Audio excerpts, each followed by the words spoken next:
మనిషి తట్టుకోలేని కష్టాలలో అత్యంత భయంకరమైనటువంటి కష్టం కారాగారవాసం. కారాగారవాసం అంతటి భయంకరమైన కష్టాన్ని ఎదుర్కోవలసి వచ్చినప్పుడు కూడా కాలభైరవ చరిత్ర చదివినా, కాలభైరవాష్టకం చదివినా, కాలభైరవోపాసనం చేసినా వాళ్ళు రక్షింపబడతారు అంటుంది శాస్త్రం. అంత అద్భుతమైనటువంటి మూర్తి ఆ కాలభైరవుడు. సాక్షాత్తు పరమేశ్వరుడే కాలభైరవుడిగా ఆవిర్భవించాడు ఒకానొకప్పుడు. కాలభైరవావతారంలో ఆయన లోకానికి కొన్ని మర్యాదలు నేర్పాడు. అందుకే ఒకప్పుడు అందరికీ ఎలా అతిశయం కలుగుతూ ఉంటుందో, గర్వం కలుగుతూ ఉంటుందో, అలా త్రిమూర్తుల యందు కూడా ఇటువంటి పోకడ ఒకటి రజోగుణ సంబంధమైనటువంటి వారి యందు కలుగుతూ ఉంటుంది.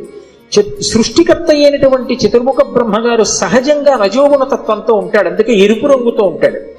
ఆయనకి ఒకప్పుడు ఎందుకో ఒక భావన కలిగింది. ఆయనకి 5 తలలుండి, నాకు 5 తలలు, పరమశివుడికి 5 తలలు, సద్యోజాత అఘోర తత్పురుష వామదేవ ఈశానములని 5 తలలైనవి. నాకు 5 తలలు, నాకంటే బ్రహ్మగారికి 5 తలలు. నాకు శంకరుడికి ఏం తేడా? మేమిద్దరం సమానం, నేనే సృష్టిలో అధికుడు అని వేదములను పిలిచి అడిగాడు. నేనా కాదా అన్నాడు. ఋగ్వేదము, సామవేదము, యజుర్వేదము, అథర్వణ వేదము కూడా నువ్వు కాదు, పరమశివుడే సృష్టికంతటికి కూడా మహాపురుషుడు, ఆయననే వేదములన్నీ కొలుస్తున్నాయని చెప్పి ఆయన అంగీకరించలేదు. ఆయన అహంకారం తగ్గించడానికి శంకరుడు సభలోకి ప్రవేశించాడు. ప్రవేశిస్తే ఒక్కొక్కసారి అతిశయం, గర్వం అనేటటువంటిది కలగకూడదు, కానీ అది కలిగితే ఎంతటి వారిని కూడా ఎలా పడగొట్టేస్తుంది అన్నదానికి ఈ ఆఖ్యానాలన్నీ వస్తాయి. రామకృష్ణ పరమహంస ఒక అద్భుతమైన మాట చెప్పేవారు. ఒకప్పుడు ఒక మహారాజు గారు ఒక భద్రగజం మీద ఎక్కి వస్తున్నాడు. భద్రగజం అంటే ఎంత ఉంటుంది? గురువాయూరులో రాత్రి కృష్ణుడి ఆలయం చుట్టూ ప్రదక్షిణం చేస్తాయి ఏనుగులు, అందులో భద్రగజాలు వస్తాయి. భద్ర అనే జాతికి చెందినటువంటి ఏనుగులు. అసలు ఆ ఏనుగుని చూస్తే ఓ పెద్ద కొండ శిఖరం నడిచి వెడుతున్నట్టు ఉంటుంది. వచ్చి వరుస క్రమంలో నిలబడతాయి గుడి చుట్టూ. అది ఎక్కాలంటే నిచ్చెనేసుకుని ఎక్కాలి. కానీ ఎంత క్రమశిక్షణగా ఉంటాయంటే దాని కుంభస్థలం మీద కృష్ణ పరమాత్మ విగ్రహం పెడతారు. పెట్టి అర్చకుడు ఎక్కడానికి వచ్చినప్పుడు అది కాలు చాపి ఈ సంధి భాగం బయటికి వచ్చేటట్టుగా, ఎముక పైకి వచ్చేటట్టుగా ఉంచుతుంది. ఉంచి తల ఇలా పెడుతుంది. పరిగెత్తుకుంటూ వచ్చి అర్చకుడు దాని చెవి పట్టుకొని ఈ సంధి భాగమునందు ఎగిరి కాలు పెట్టి మెట్లెక్కినట్టుగా దాని శరీరం మీద ఎక్కేసి కుంభస్థలం మీద కూర్చుంటాడు. అంతెత్తునుంటుంది భద్రగజం. అది దగ్గర నుంచి వెడుతూ ఉంటేనే ఉద్విగ్నత కలుగుతుంది. అటువంటి భద్రగజం ఎలా ఉంటుందో అంత ఎత్తున ఉండేటటువంటి స్వరూపమైతే భద్రగజంలా నడుస్తున్నాడు రా అంటారు. అలా ఒక మహారాజు అటువంటి భద్రగజం మీద వెళ్ళిపోతున్నాడు రాజవీధిలో. అటువంటి ఏనుగు వస్తోందంటే దాని ఒక్కొక్క కాలు ఇంతంత లావు ఉంటుంది. పాదం ఎత్తి వేస్తే గుండ్రంగా ఉంటుంది. ఏ ప్రాణైనా అణిగిపోతుంది. అందుకని అన్ని పక్కలకపోతాయి.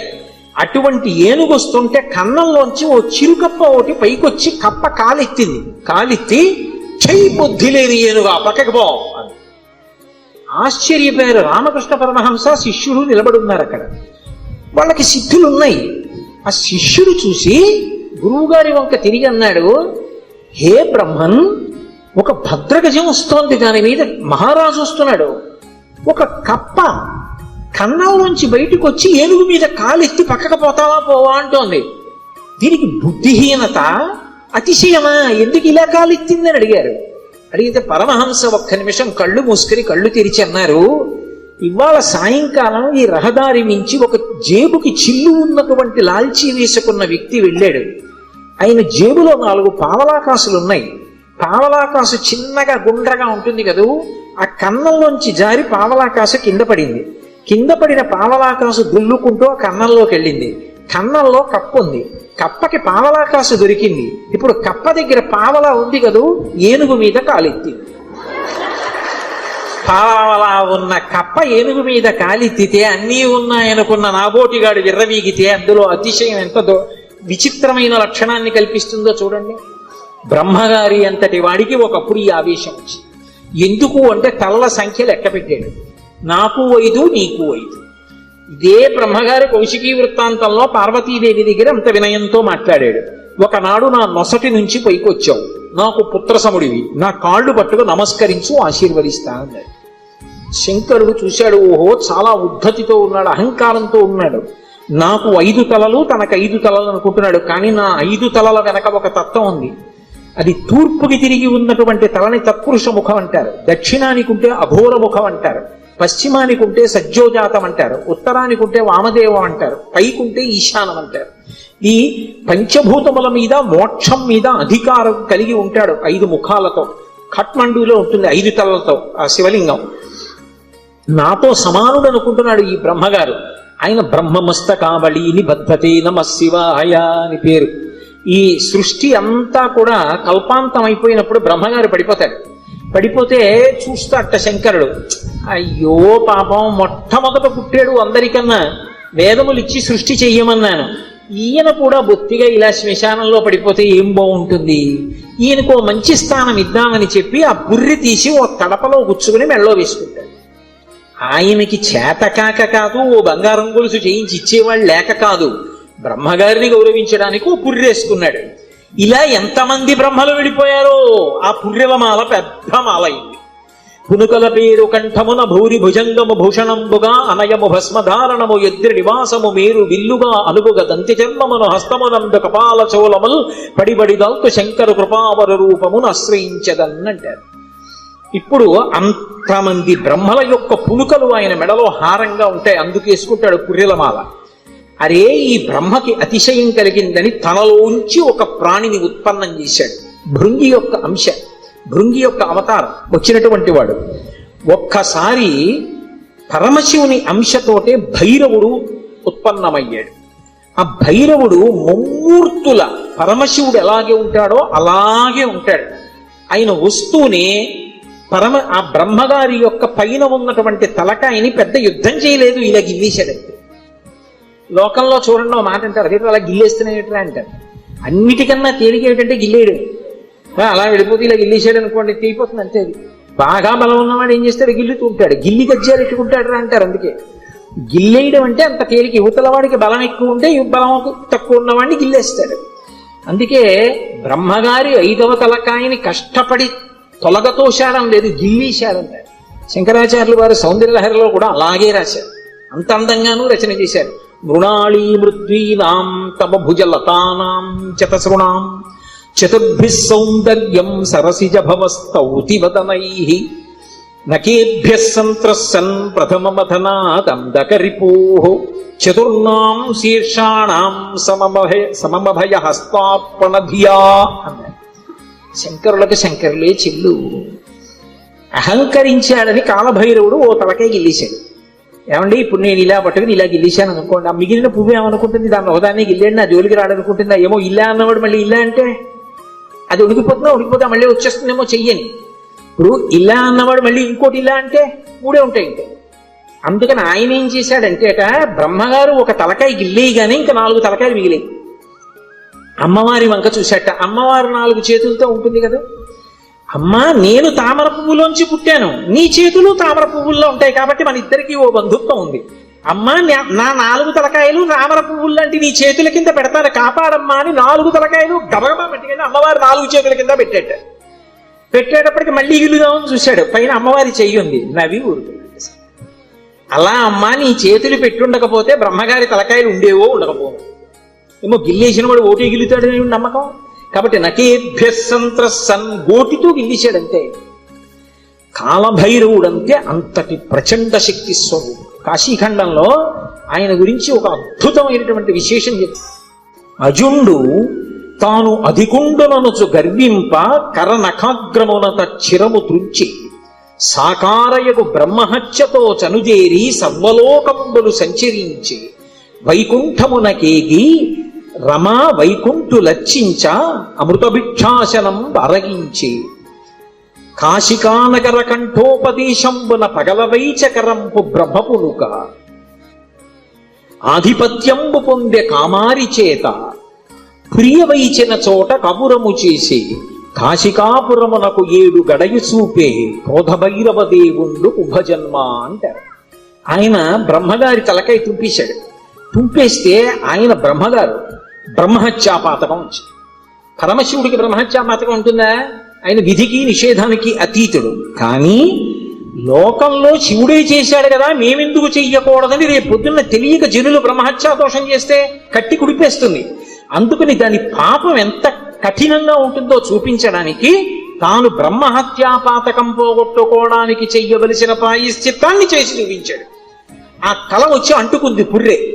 ఆ చేతికి అంటుకున్న పుర్రెతోటి కపాల భిక్ష అందరినీ భిక్షాటన చేస్తూ లోకములన్నీ తిరిగాడు. తిరిగి తిరిగి తిరిగి తిరిగి ఒక రోజున వైకుంఠానికి వెళ్ళాడు. అబ్బా, ఇటువంటి అతిథి ఎక్కడ దొరుకుతాడు? ఊరక రారు మహాత్ములు మా రథముల ఇండ్ల కడకు వచ్చుటెల్లన్ కారణము మంగళములకు మీరొచ్చుట శుభమాకు నిజము మహాత్మ అంటాడు నందుడు గొర్గుడు వస్తే దశమస్కంధంలో. అలా గబగబా పరిగెత్తుకొచ్చి లోపలికి పిలిచి శ్రీమన్నారాయణుడు లక్ష్మీదేవి కూర్చోపెట్టి ఆయనకి ఆతిథ్యం ఇచ్చారు. ఆ ఆతిథ్యం ఇచ్చినప్పుడు ఏదో లౌకికంగా ఉండినటువంటి అన్నం పెట్టలేదు, భిక్షాన్నంగా ఏం పెట్టారంటే మనోరథము అనబడేటటువంటి ఒక అద్భుతమైనటువంటి అమృతం ఉంటుంది. అది ఒక్క వైకుంఠంలో వాళ్ళ దగ్గరే ఉంటుంది. ఆ అమృత రసాన్ని పెట్టారు. పెడితే ఆ అమృత పాయసం ఆరగించి లక్ష్మీ విష్ణువుల చేత అర్చింపబడిన వాడై బయలుదేరాడు. అన్ని లోకాలు తిరిగి తిరిగి తిరిగి తిరిగి కాశీపట్టణానికి వచ్చాడు. కాశీపట్టణంలోకి ప్రవేశించగానే చేతికున్నటువంటి బ్రహ్మకపాలం మూడి కింద పడి బద్దలైపోయింది. అంటే కాశీపట్టణం అంత గొప్ప పట్టణం. అందులోకి వెళ్ళగానే బ్రహ్మహత్య పోయింది. అప్పుడు ఆ లోపలికి వెళ్ళిన తర్వాత శంకరుడు బయలుదేరి వచ్చి ఈ కాశీపట్టణానికి అంతటికీ నిన్ను అధిపతిగా అభిషేకం చేస్తున్నానని కాలభైరవుణ్ణి కాశీపట్టణానికి పట్టాభిషిక్తుణ్ణి చేశాడు సంరక్షకుడుగా. ఆధిపత్యంబు పొందే కామారి చింత, అంత అద్భుత రూపాన్ని పొందాడు.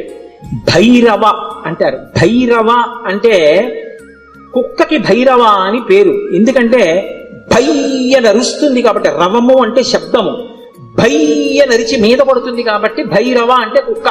భైరవుడు వచ్చాడంటారు. కాదు, భైరవ అన్న మాటకు అర్థం ఏమిటంటే ఎవరిని చూస్తే హడిలిపోతామో, ఎవరిని చూస్తే భయం వేస్తుందో, ఎవరిని చూస్తే ఇక బుద్ధి పని చెయ్యదో అటువంటి భయంకరమైనటువంటి రూపంతో ఉండేటటువంటి వాడికి భైరవ అని పేరు.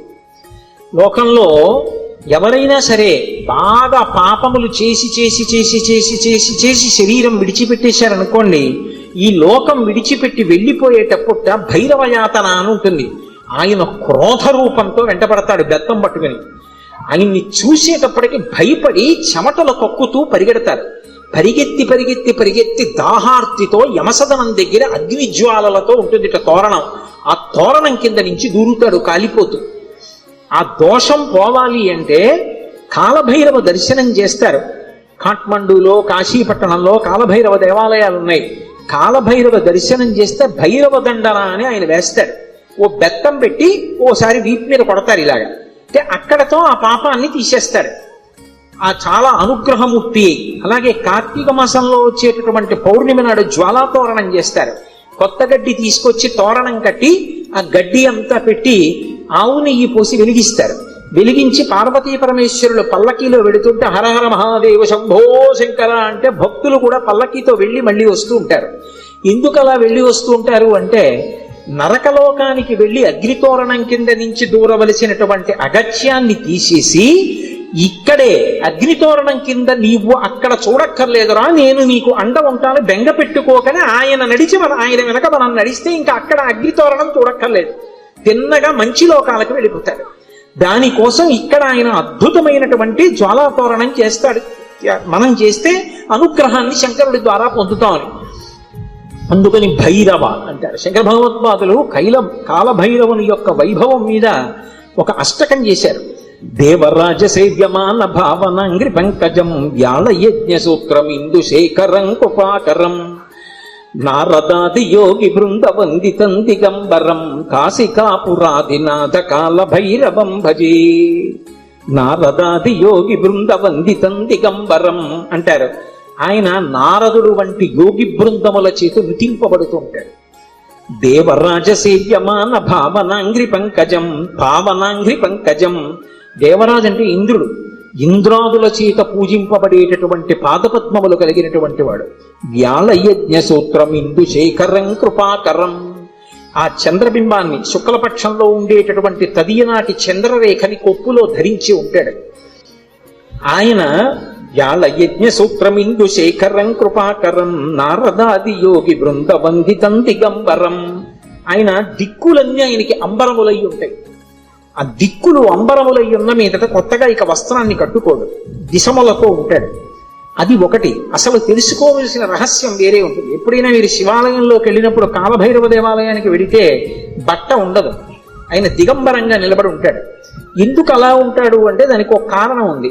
అంబరము దేనికి కట్టుకుంటారు అంటే, వస్త్రము కట్టుకున్నాడు అన్న మాటకి తాత్వికమైనటువంటి అర్థం ఏమిటి అంటే, లజ్జ పొంది ఉన్నారు, ఎవరు తనని చూసి సంతోషించాలో వాళ్ళు మాత్రమే సంతోషించాలి తప్ప అన్యులు తనని ఇంకొకలా చూడకుండా ఉండడానికి వస్త్రం కట్టుకుంటారు. సభాముఖంగా అంతకన్నా మాట్లాడకూడదు.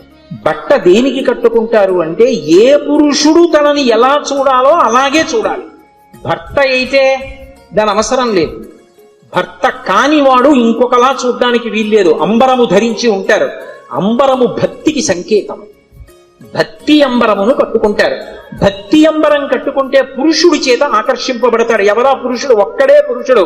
పతిం విశ్వస్యాత్మేశ్వరగం శాశ్వతగం శివమచ్యుతం. ఆ భగవంతుడొక్కడే పురుషుడు. ఆధ్యాత్మిక సంప్రదాయంలో అందరం స్త్రీలమే. మనందరికీ పతి ఆయన. ఆయన కొరకు భక్తి అన్న బట్ట కట్టుకుంటాం. అసలు పరమేశ్వరుడు ఎవరి కోసం కట్టుకోవాలి? ఎవరి పట్ల భక్తితో ఉండాలైనా?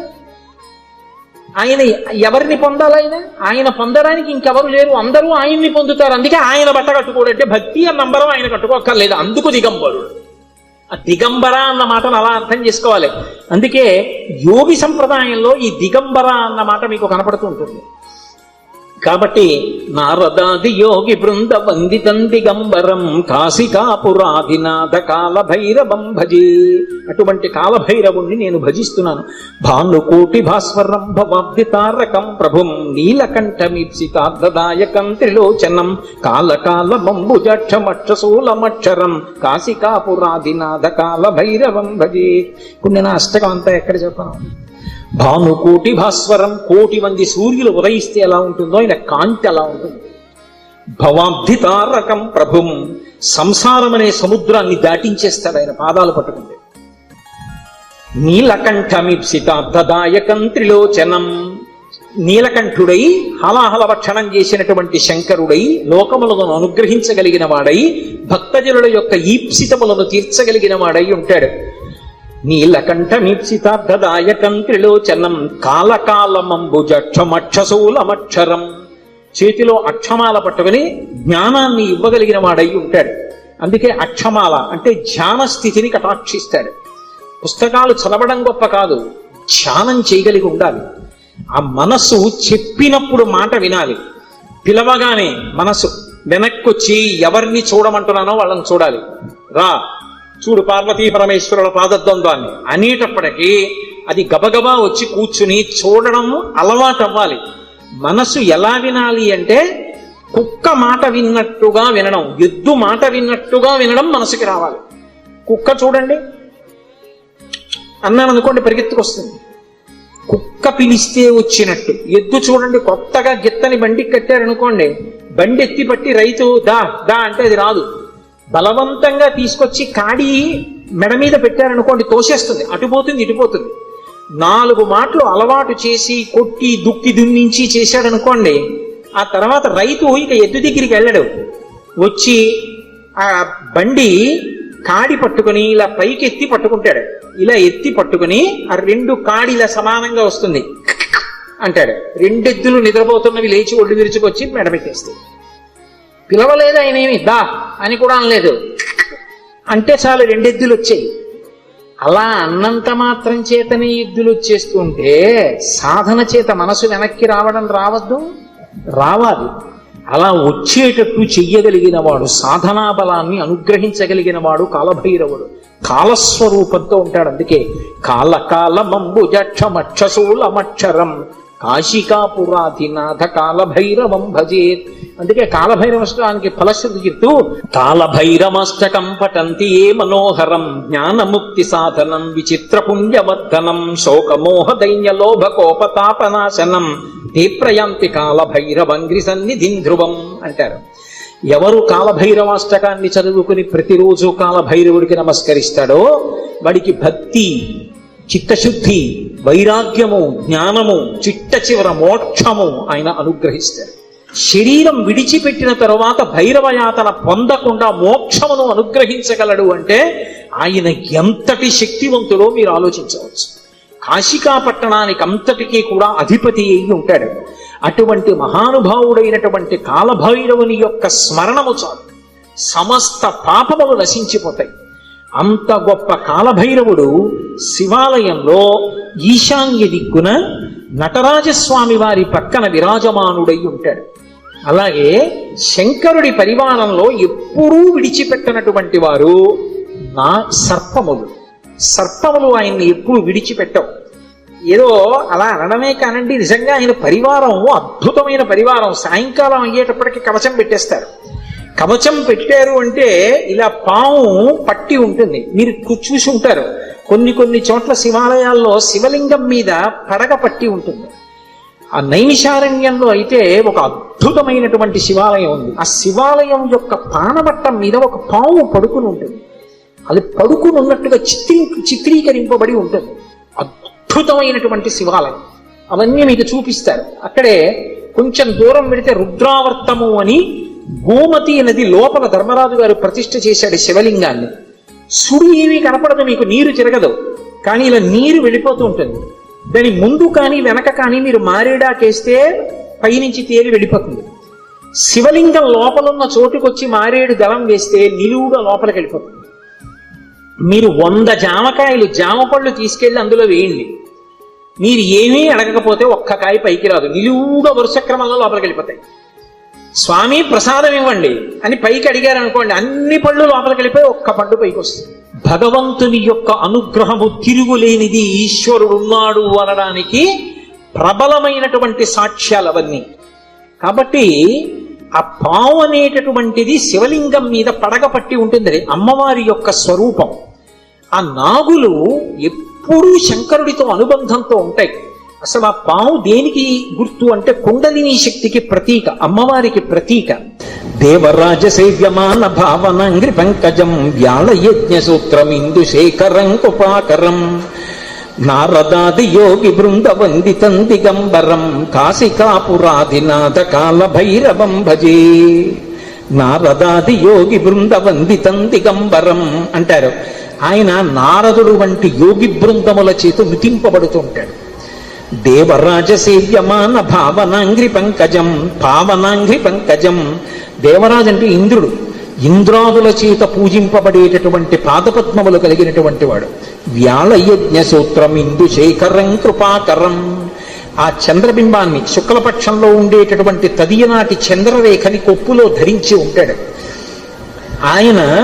వ్యాళయజ్ఞ సూత్రమిందు శేఖరం కృపాకరం నారదాది యోగి బృంద వందితం దిగంబరం. ఆయన దిక్కులన్నీ ఆయనకి అంబరములై ఉంటాయి. ఆ దిక్కులు అంబరములై ఉన్న మీదట కొత్తగా ఇక వస్త్రాన్ని కట్టుకోడు, దిశములతో ఉంటాడు. అది ఒకటి. అసలు తెలుసుకోవలసిన రహస్యం వేరే ఉంటుంది. ఎప్పుడైనా మీరు శివాలయంలోకి వెళ్ళినప్పుడు కాలభైరవ దేవాలయానికి వెడితే బట్ట ఉండదు, ఆయన దిగంబరంగా నిలబడి ఉంటాడు.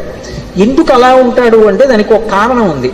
అంబరము దేనికి కట్టుకుంటారు అంటే వస్త్రము కట్టుకున్నాడు అన్న మాటకి తాత్వికమైనటువంటి అర్థం ఏమిటి అంటే లజ్జ పొంది ఉన్నారు,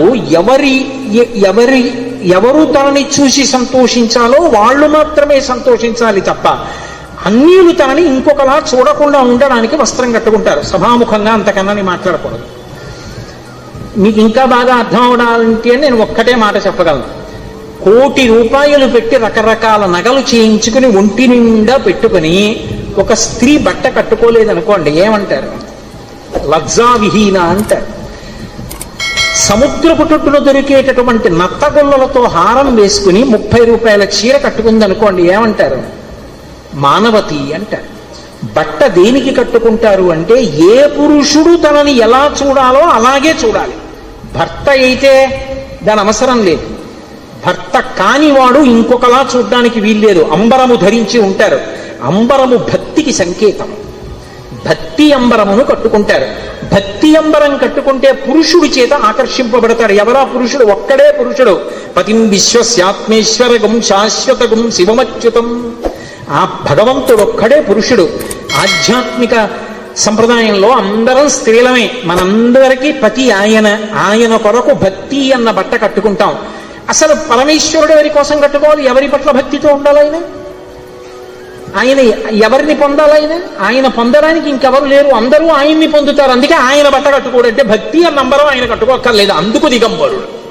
ఆ దిగంబర అన్న మాటను అలా అర్థం చేసుకోవాలి. అందుకే యోగి సంప్రదాయంలో ఈ దిగంబర అన్న మాట మీకు కనపడుతూ ఉంటుంది. కాబట్టి నారదాది యోగి బృంద వందితం దిగంబరం కాశికాపురాధినాథ కాలభైరవం భజే. అటువంటి కాలభైరవుణ్ణి నేను భజిస్తున్నాను. భానుకోటి భాస్వరం భవాబ్దితారకం ప్రభుం నీలకంఠమీప్సితార్థదాయకం త్రిలోచనం కాలకాలమంబుజక్షమక్షశూలమక్షరం కాశికాపురాధినాథ కాలభైరవం భజే. ఇప్పుడు నేను అష్టకం అంతా ఎక్కడ చెప్పాను? భానుకోటి భాస్వరం, కోటి మంది సూర్యులు ఉదయిస్తే ఎలా ఉంటుందో ఆయన కాంతి అలా ఉంటుంది. భవాబ్ధితారకం ప్రభుం, సంసారం అనే సముద్రాన్ని దాటించేస్తాడు ఆయన పాదాలు పట్టుకుంటే. నీలకంఠమీప్సితార్థదాయకం త్రిలోచనం, నీలకంఠుడై హలాహల భక్షణం చేసినటువంటి శంకరుడై లోకములను అనుగ్రహించగలిగిన వాడై భక్తజనుల యొక్క ఈప్సితములను తీర్చగలిగిన వాడై ఉంటాడు. నీలకంఠమీప్సితార్థదాయకం త్రిలోచనం కాలకాలమంబుజక్షమక్షశూలమక్షరం, చేతిలో అక్షమాల పట్టుకుని జ్ఞానాన్ని ఇవ్వగలిగిన వాడై ఉంటాడు. అందుకే అక్షమాల అంటే ధ్యాన స్థితిని కటాక్షిస్తాడు. పుస్తకాలు చదవడం గొప్ప కాదు, ధ్యానం చేయగలిగి ఉండాలి. ఆ మనస్సు చెప్పినప్పుడు మాట వినాలి. పిలవగానే మనస్సు వెనక్కొచ్చి ఎవరిని చూడమంటున్నానో వాళ్ళని చూడాలి. రా చూడు పార్వతీ పరమేశ్వరుల పాదద్వంద్వాన్ని అనేటప్పటికీ అది గబగబా వచ్చి కూర్చుని చూడడం అలవాటు అవ్వాలి. మనసు ఎలా వినాలి అంటే కుక్క మాట విన్నట్టుగా వినడం, ఎద్దు మాట విన్నట్టుగా వినడం మనసుకి రావాలి. కుక్క చూడండి అన్నాను అనుకోండి పరిగెత్తుకొస్తుంది, కుక్క పిలిస్తే వచ్చినట్టు. ఎద్దు చూడండి కొత్తగా గిత్తని బండికి కట్టారనుకోండి, బండి ఎత్తి పట్టి రైతు దా దా అంటే అది రాదు.